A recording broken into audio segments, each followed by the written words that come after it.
Hello Booktube, c'est Jess et bienvenue aujourd'hui sur ma chaîne pour une nouvelle vidéo Book Talk. Et aujourd'hui on va parler d'un coup de cœur. En même temps, cette saga est un coup de cœur depuis le début. J'ai envie de dire que les livres de cet auteur sont généralement des coups de cœur pour moi, ou alors des livres que j'ai vraiment beaucoup aimés. Donc voilà, clairement ça pouvait pas être différent pour ce livre-ci. Et il s'agit de Indéterminé de Samantha Bailly, donc le dernier tome de sa trilogie dont les tomes précédents sont Les Stagiaires et À durée déterminée. Dans ce livre, on suit toujours Ophélie, donc qui est là depuis le début, qui est maintenant directrice de la communication au sein de la société Pixis.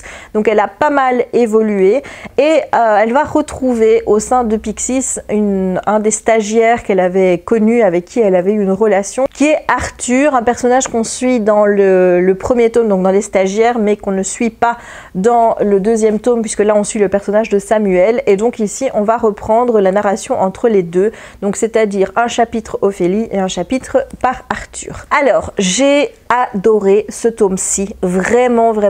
Pourtant, quand j'ai vu qu'Arthur revenait, autant te dire que ça n'a pas été la nouvelle qui a transcendé ma journée. Clairement, j'étais pas fan d'Arthur dans le premier tome, tout simplement parce que c'était un garçon qui était hyper imbu de lui-même. Il est riche, il sait qu'il est beau, enfin tu vois le genre de gars hyper imbu de lui-même, qui couche avec des filles alors qu'il est en couple. Enfin bref, j'aimais pas du tout le personnage d'Arthur. Sauf que là, on retrouve Arthur très différent du tome 1. C'est-à-dire qu'il a fait un voyage, après avoir quitté son job, il a fait un voyage autour du monde, ou en tout cas autour d'une partie du monde, en tout cas, qui lui a permis de relativiser un peu plus la vie, de surtout se détacher de sa mère et de l'influence que celle-ci peut avoir vis-à-vis de l'argent, surtout puisque sa mère répondait à tous ses petits besoins financiers. Et là, eh bien, il a réussi à se détacher de tout ça. Il a également perdu son papa l'année précédant le début du livre, je pense. Et donc on retrouve Arthur vraiment changé. Pour moi, ça a été la révélation de ce tome, c'est-à-dire que j'ai kiffé le personnage d'Arthur dans ce livre, alors que je ne l'avais pas forcément aimé dans le tome 1. Comme quoi, c'est toujours possible hein, de ne pas aimer un personnage et puis après de l'aimer, et d'aimer un personnage au début et de ne pas l'aimer à la fin. Comme quoi, voilà, selon les auteurs, on arrive toujours à changer la donne. Et donc ça a été en fait la grosse surprise pour moi de ce tome-ci. Par rapport à Ophélie, c'est vrai que ça a été un peu plus difficile de la suivre parce qu'elle a un moment de sa vie où elle est en train de remettre beaucoup de choses en question, notamment sa relation avec James, donc avec qui elle est depuis le tome 2. Ça fait maintenant plus de 4 ans et demi qu'ils sont ensemble et elle sent que leur relation est en train de foutre le camp. Et c'est vrai qu'Ophélie a parfois des réactions qui me semblent, moi, un peu... je me dis, non, quoi, elle aurait pas dû réagir comme ça, elle aurait dû faire autrement, voilà, enfin bref, voilà, j'ai eu des petits soucis avec Ophélie par rapport à ça, parce qu'on sent qu'elle est en train de se chercher, de vraiment voir ce qu'elle veut dans la vie. Elle arrive à la trentaine, donc elle essaye de se poser pour réfléchir et savoir où elle en est, ce qui doit changer dans sa vie, ce qui ne doit pas changer, enfin bref. Et donc c'est vrai que ce moment-là, quand on est dans une phase où on est en train de remettre pas mal de choses en question, on peut avoir des comportements qui sont pas forcément ceux auxquels on a habitué les gens avant.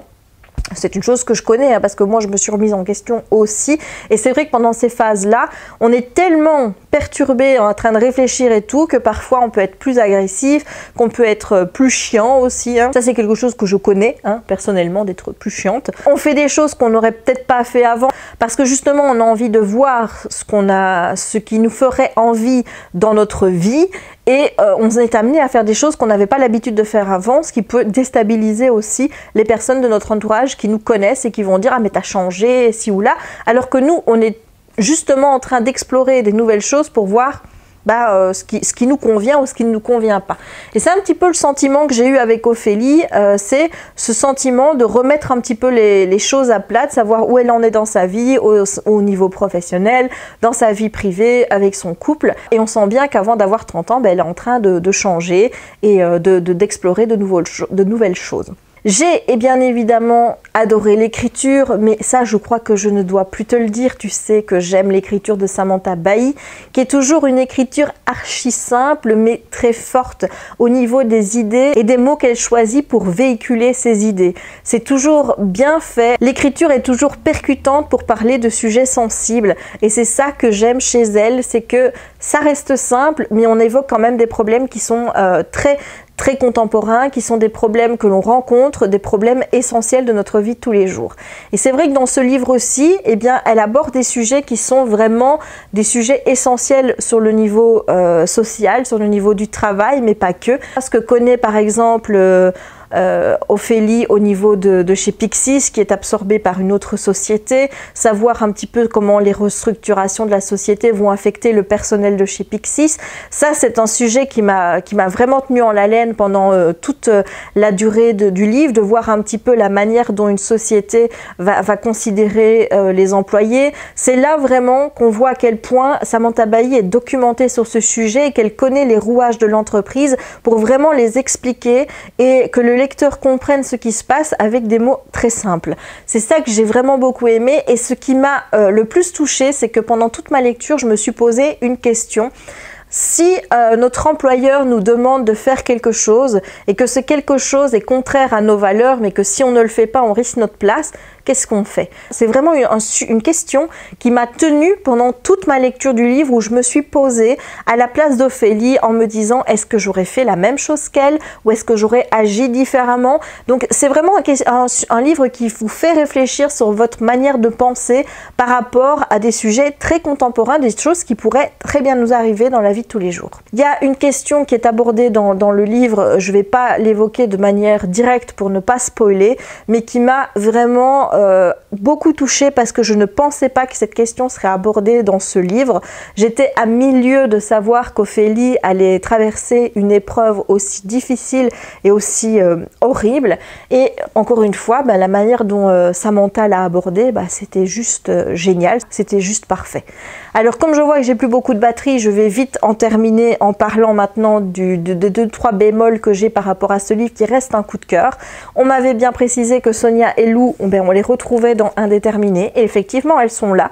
Mais c'est des personnages vraiment secondaires quoi. On peut dire que c'est des figurantes, elles apparaissent mais elles ne font pas partie vraiment de l'histoire. J'aurais aimé en apprendre plus moi sur leur travail, sur leur vie d'adulte. J'avais envie d'en apprendre plus et c'est vrai que là je suis restée sur ma faim. De même, j'ai été quand même assez déçue de plus avoir Samuel qui est un personnage que j'avais beaucoup aimé dans À durée déterminée. Donc c'est vrai que ça m'a fait un petit quelque chose de ne pas le retrouver ici. On le revoit mais brièvement et encore une fois ça reste très peu, même si Arthur là pour le coup m'a complètement subjuguée pour reprendre un peu sa place dans ce tome auprès d'Ophélie. Voilà, ça a été une lecture absolument parfaite. J'ai adoré absolument tout, l'écriture, les personnages, les sujets qui sont abordés, l'intrigue, c'est très intelligemment fait. On sent que Samantha Bailly connaît vraiment son sujet au sein de l'entreprise. Ce qu'elle dit, c'est sensé, c'est réel, c'est crédible. Enfin bref, c'est du Samantha Bailly comme je l'aime. Et je vous recommande vraiment ce livre qui pour moi est un coup de cœur. Et voilà, j'en ai terminé avec ce book talk sur Indéterminé. J'espère qu'il t'aura plu. Si c'est le cas, n'hésite pas à me laisser un petit pouce en l'air pour m'encourager à faire encore plus de vidéos sur la chaîne. N'hésite pas non plus à me dire en commentaire ce que tu penses de ce livre, si tu l'as lu et si tu as envie de le lire, et aussi si tu as lu les livres précédents de Samantha Bailly et ce que tu en as pensé. Puis j'aimerais bien aussi savoir si tu aimes les book talks que je fais. Est-ce que tu préfères ça ou est-ce que tu préférais des updates lecture? J'aimerais bien avoir ton avis sur la question parce que moi j'avoue que j'aime beaucoup les book talks, mais je ne sais pas si toi ce format te convient, donc dis-moi en commentaire ce que tu en penses. Voilà, n'oublie pas non plus de t'abonner si ce n'est pas encore fait et il ne me reste donc plus qu'à te souhaiter une bonne journée ou une bonne soirée suivant le moment où tu regarderas cette vidéo et à te dire à très bientôt pour de nouvelles aventures livresques ou pas. Ciao!